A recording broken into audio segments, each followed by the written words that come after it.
Hello, this is Chris Matthews with Suzy Adapters. Today I'm going to show you how to change out an old GE relay for a new relay from Schneider ECOFIT 5051, which includes injection molded cover as well.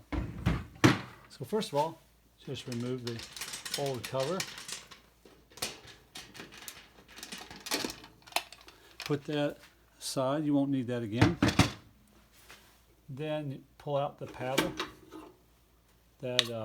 Save that, you're going to need that in a minute.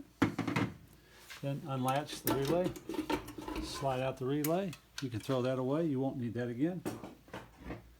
Then take the new relay from Schneider in the Suzy adapter.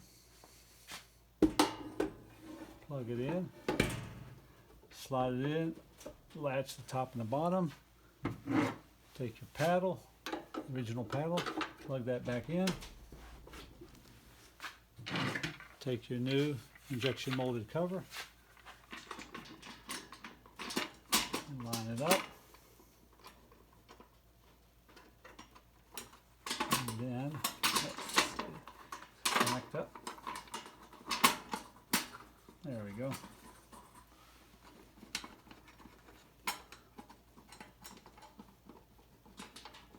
Connect up the screws, and you have it. Whether it's an old GE relay, and now you have a new ECOFIT from Schneider 5051 relay.